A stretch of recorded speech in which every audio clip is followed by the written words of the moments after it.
one thing that's always true about creatives is they love their own ideas and they want their ideas in the world. And doesn't everyone love their own ideas? Marketing for the Now is the most contemporary show about what's actually happening. Marketing is going through one of its biggest transformations ever, where this thing controls the game. And there's so many things we pay attention to, but we get to talk to the brightest and best minds in marketing on Marketing for the Now. Hello from Cannes Lion Festival. It has been an absolutely fantastic Cannes Lion week. I'm sitting here at the Chez Vayner Cafe with the one and only Kelly Buchanan Spillers, who is the Global VP and Head of Digital and Social at Cerave. How's it going, Kelly? It is going, as you said, day 4, going strong, but gonna wrap it up soon. We have our coffees, we are powering through, and we've had such a fun week together. But before we get into all the details, Kelly, I'd love for you to introduce yourself to the Marketing for the Now community and talk a little bit about, what got you here. Yeah, absolutely. Hey, everyone. Thank you so much to the Vayner team for having me. As Avery mentioned, I'm Kelly Buchanan Spillers, and I'm the head of all campaigns and content for Cerave. And we might be known for our Michael Cera campaign that won 10 Cannes Lions last year. Oh my goodness. And we have our Heads of Cerave campaign that's here being featured this year, as well as Michael Cera coming back for year 2 for the Effectiveness Awards, which we'll hear about tonight. We've got big energy around it. But what brings me to Cannes every year is always, it's the Super Bowl of marketing and advertising. Mm-hmm. And you can take meetings or create meetings here that don't happen anywhere else. And it's nearly impossible to get this concentration of marketing and branding dollars in one single place.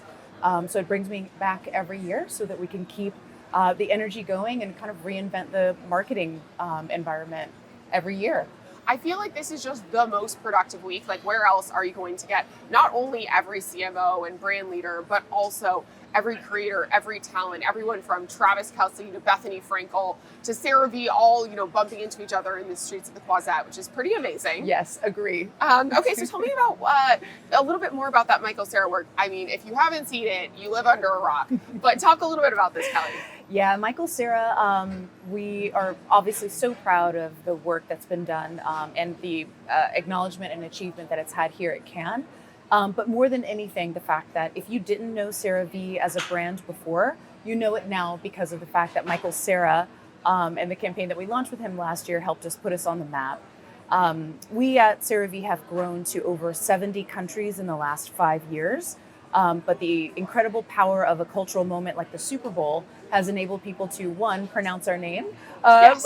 because they know Michael Cera, and now they know Cerave. Or even if they didn't know Michael Cera, they got exposed to the brand through his likeness and image, which was incredible. So we continue to reap brand equity awards from having had that campaign. And now we're continuing to expand globally and pushing more of our categories out into the world. So stay tuned because 2026 is going to be a big year for Cerave. A lot of expansion. We love to hear it. So I also love that was born from an insight that people are like, how do I pronounce this? How do I pronounce this amazing product? And I've seen such social virality from Cerave, even leading up to it. The developed with dermatologists line has always really resonated with consumers, and there is so much about skincare on TikTok. Can you talk to me a little bit about how you all build and engage with your online community? Yeah, absolutely. We have multiple levels of community engagement. There's for sure something that we've learned very well from the Vayner team, that the conversation's happening in the comments. So we're constantly in conversation with all of the community that posts about our campaigns. You might have seen our Cerave goat manifest itself Yes. on our social media channels, which is our U.S. campaign for facial moisturizing cream. But also that we're constantly identifying creators and influencers that we can work with at multiple levels of the brand. So obviously there's the celebrity levels that you can work with and feature in our campaign, like Michael Cera, Anthony Davis, Paige Beckers, and Charli D'Amelio. But there's also many people that are out there in the community that are just organically talking about the fact that Cerave has helped them solve a skin issue because they had never found a product that works for their skin.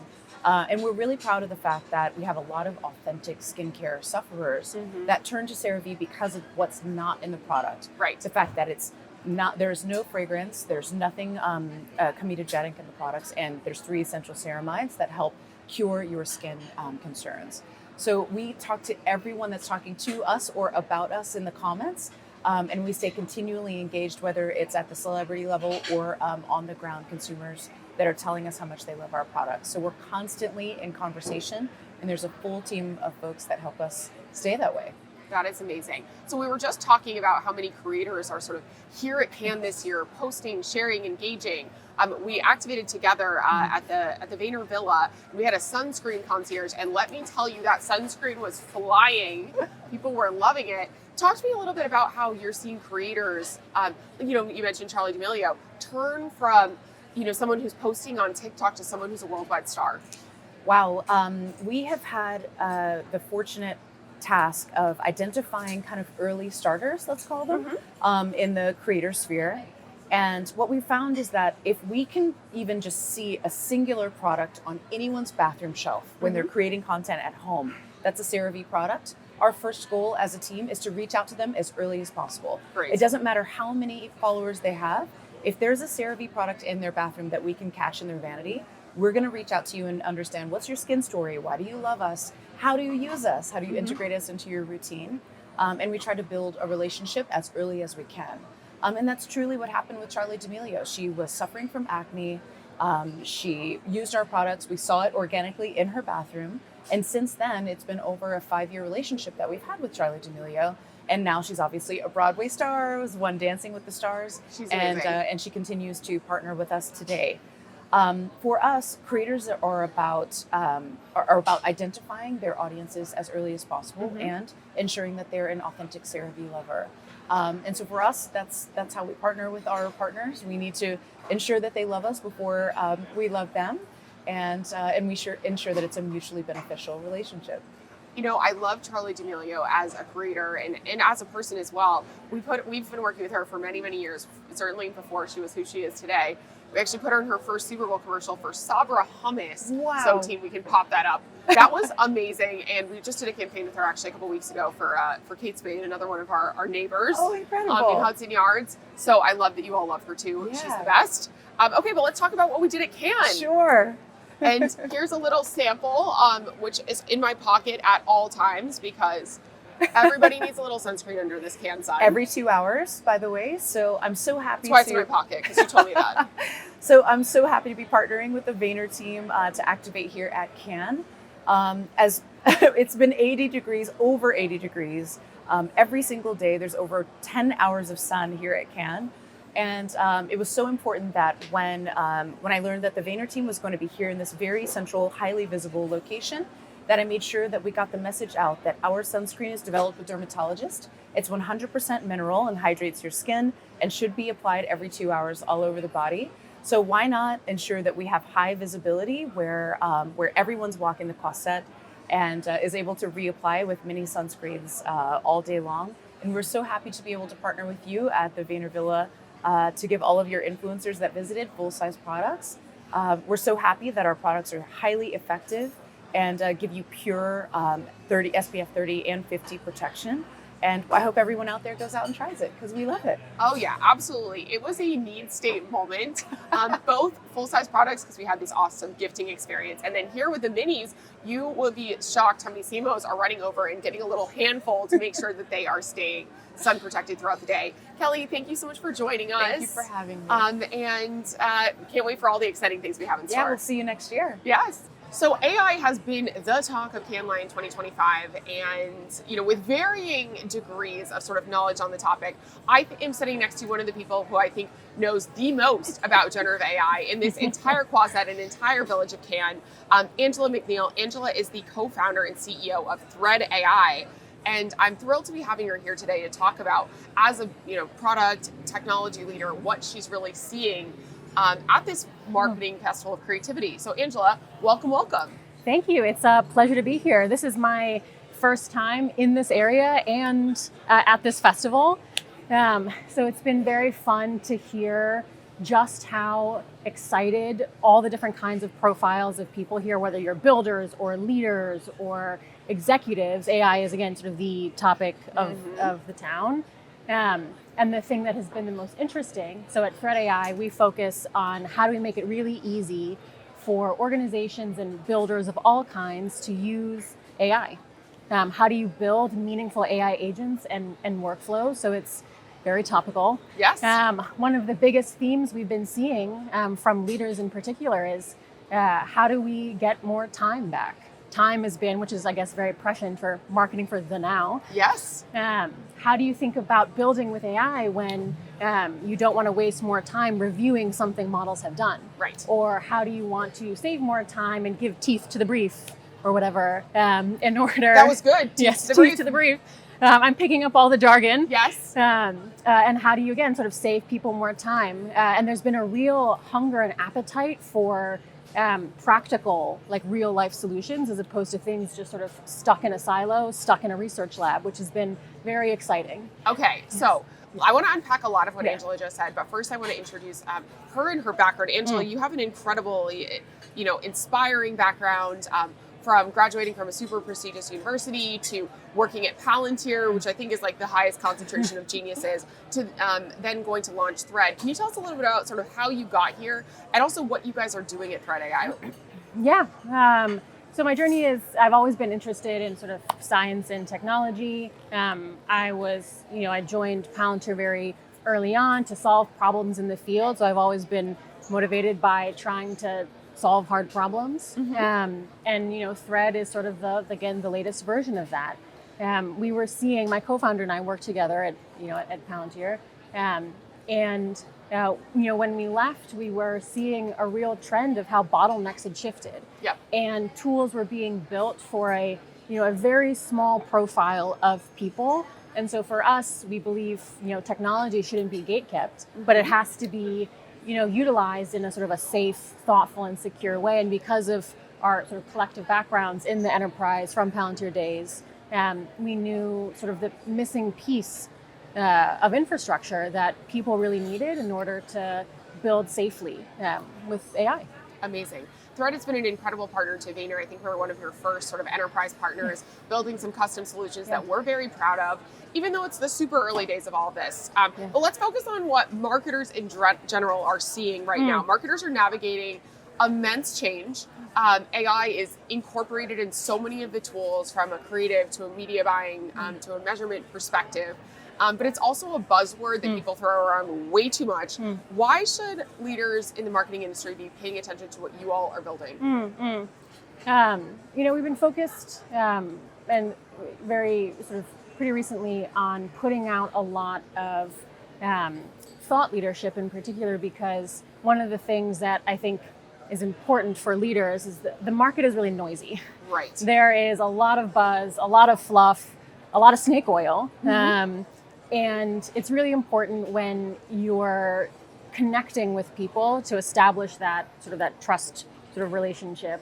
And what's that expression is you can move as fast as trust. Right. For leaders, the top of mind. By the way, that's a great leadership book. That quote that she just mentioned comes from a leadership book, which we are going to pop in as a little thing. But I love that. I think that's exactly the right way to think about it.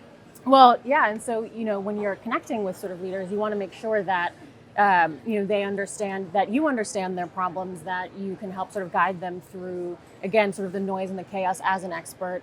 For leaders, I think they should care pretty seriously about this space, because this is how to make AI useful, how to stay ahead of the curves, how to do it in a way where you can experiment quickly, but then those experiments aren't wasted and you can immediately turn that into production is a really hard infrastructure problem.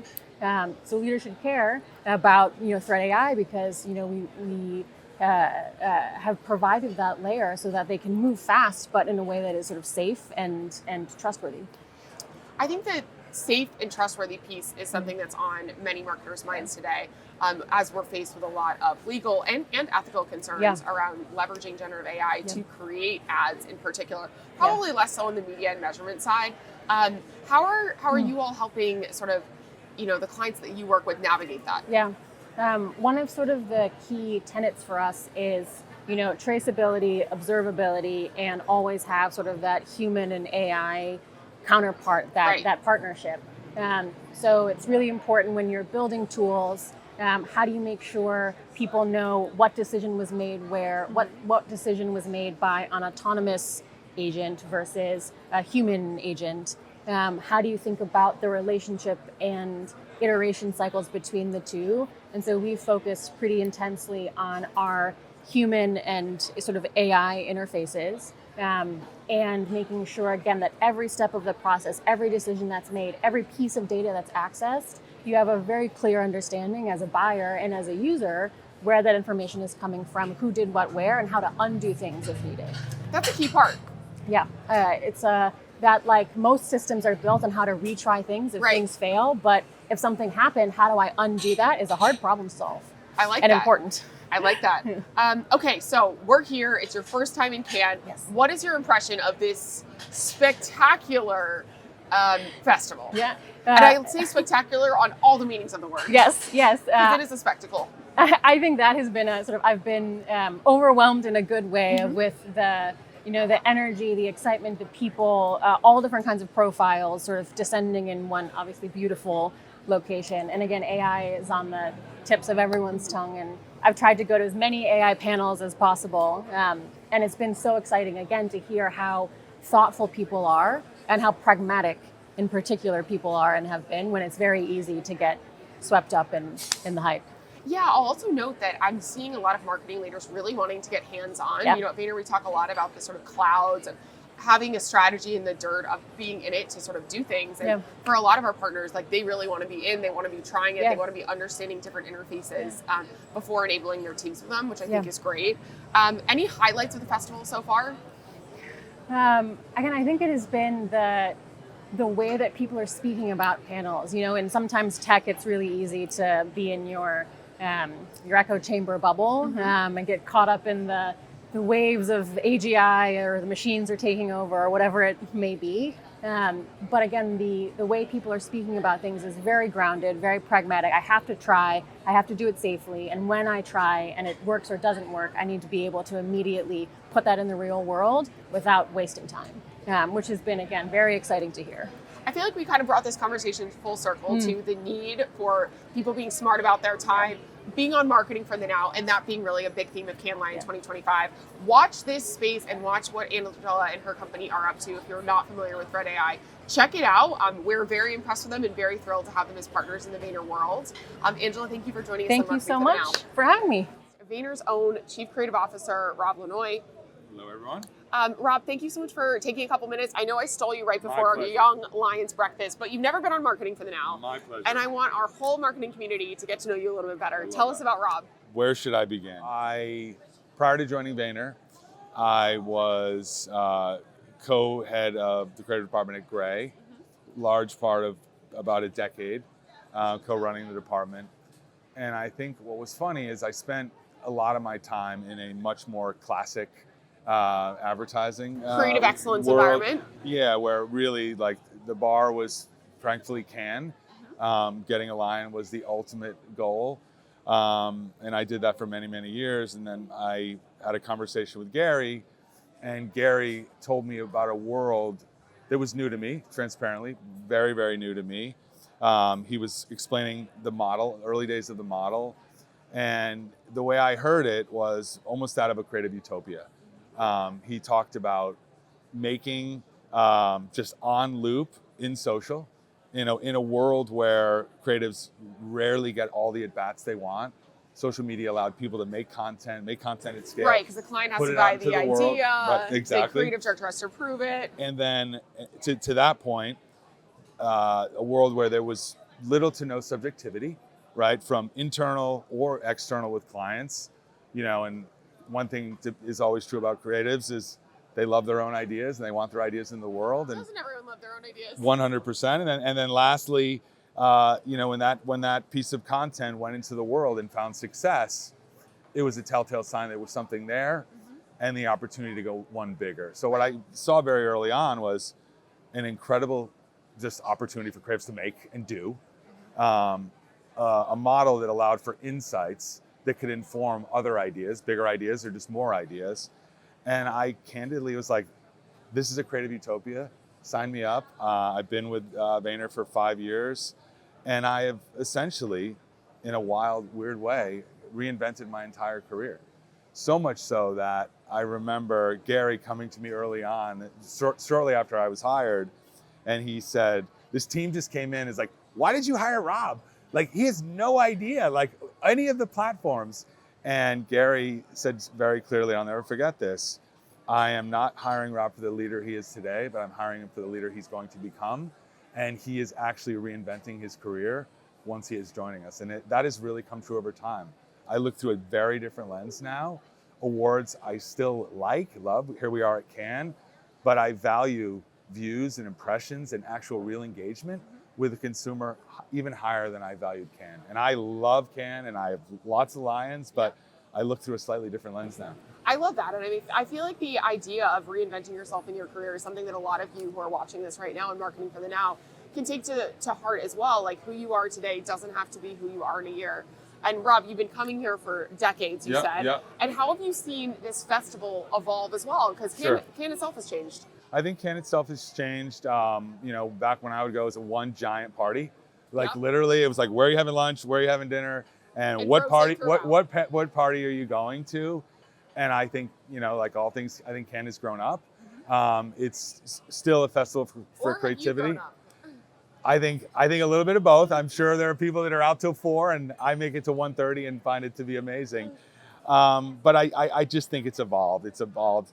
Clients joining, which has been amazing. The platforms joining, which is amazing. It's just changed its vibe and its feel. But at the end of the day, I think it's still truly about a celebration of creativity. I think that creativity is now a little more wrapped up in a celebration of innovation and change, which is really interesting.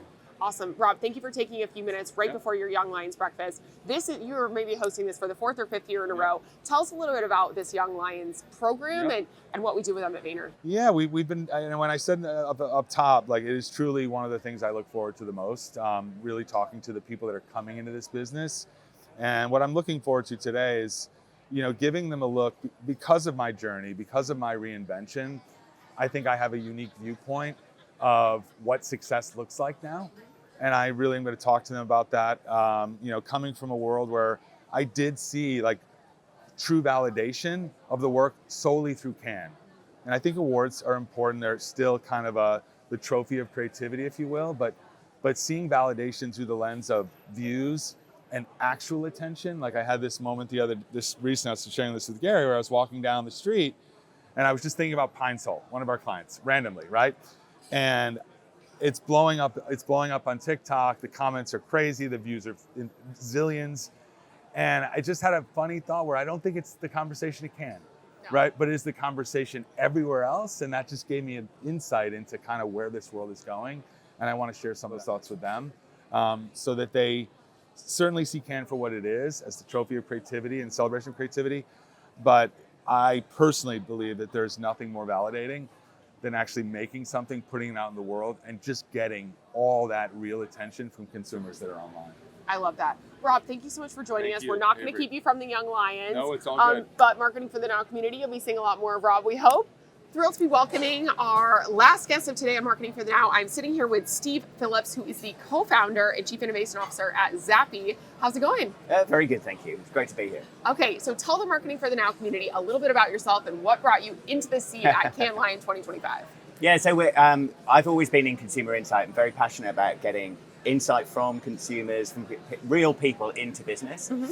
And consumer insight industry has always been very good at understanding people and being able to present it, but not very good at the business side, particularly very slow, quite expensive. So I founded Zappi with the idea of trying to inject consumer insight in a much more agile way into the business. And so we're here talking about data, talking about insight, trying to get CMOs to think more seriously about genuinely putting customers at the heart of their businesses.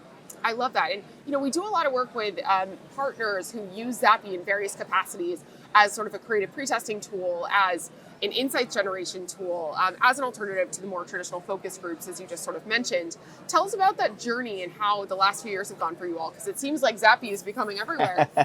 Well, we're trying.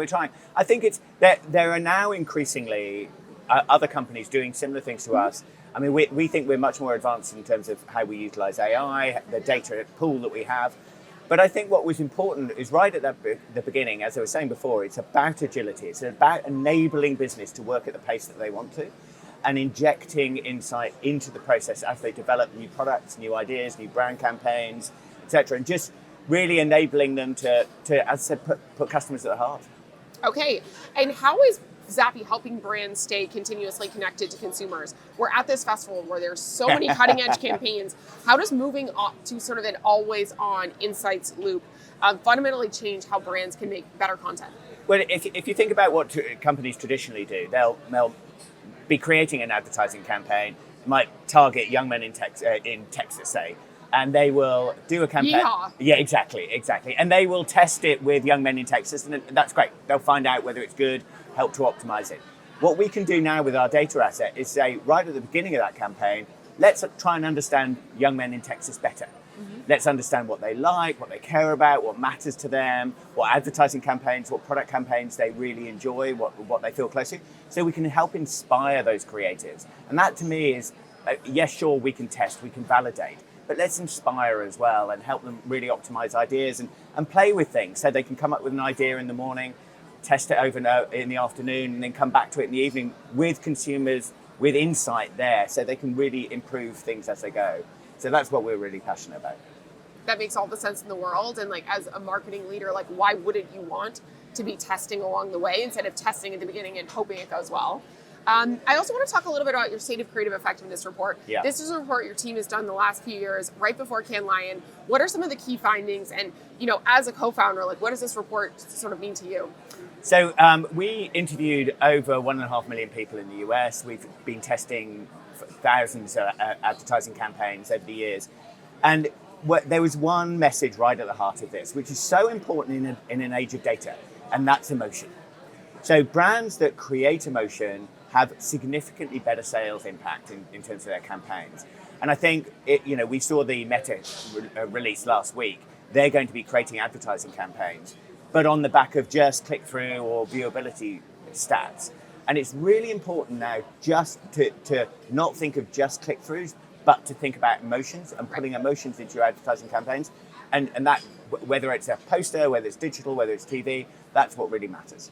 Okay, fantastic. And one of your key partners is PepsiCo. I believe they were a very early partner of yours. They were. And they're a very important partner to us here at Vayner and one of our earliest clients as well. I was reading that they saw a 30% effectiveness boost using your test, learn, optimize loop.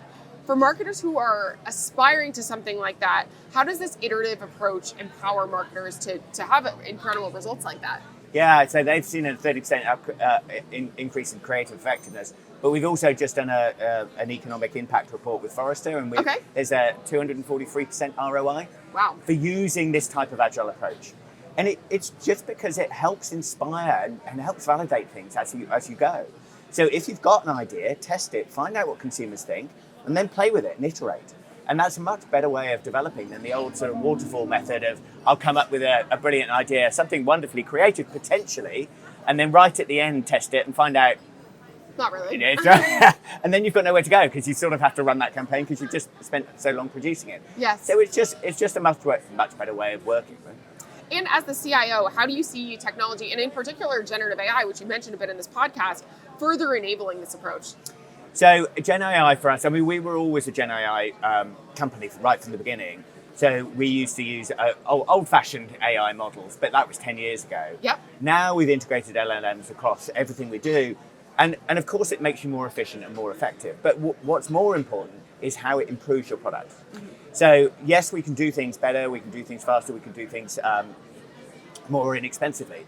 But now we're using agents, so we have an agentic interface to help people come up with ideas. So to inspire people, to connect data patterns, to help people understand from any country in the world, any consumer group in the world, they can look at it, they can try and understand it, and then they can use that and be inspired by the output of an LLM to really help them create new great products and campaigns. So I understand that in the sort of like continuous product improvement loop. Are you all also using almost like synthetic customers to supplement and augment your data sets? Yeah, we are.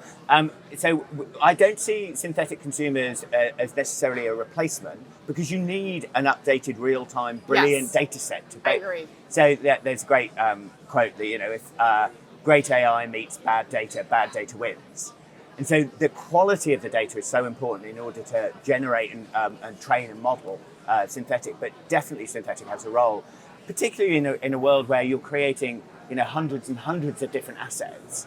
And of course, you're not going to spend money testing each one, But if you can use synthetic respondents to test and inspire every element of your creative campaign, that's really powerful. Fantastic. And what is the single biggest advantage that marketers can gain by connecting consumer insights with creative execution? So every CEO in the world talks about putting consumers at the heart of their business. Yes. And this is a way of genuinely enabling it. So consumers can be with you every moment, every time you want to make a decision. You don't necessarily have to make the decision that they say they want, but you should be listening to them. You should be taking their advice, and we enable that. Okay, fantastic. And what is your highlight of Cannes Lion 2025 so far? Well, it's the sunshine and the rosé, right? I love it. I love it. Absolutely. Well, cheers to that. We're so thrilled to be partnering with Zappi. Thank you for taking the time to join Marketing for the Now. Oh, this is great. Thank you very much. I've enjoyed it.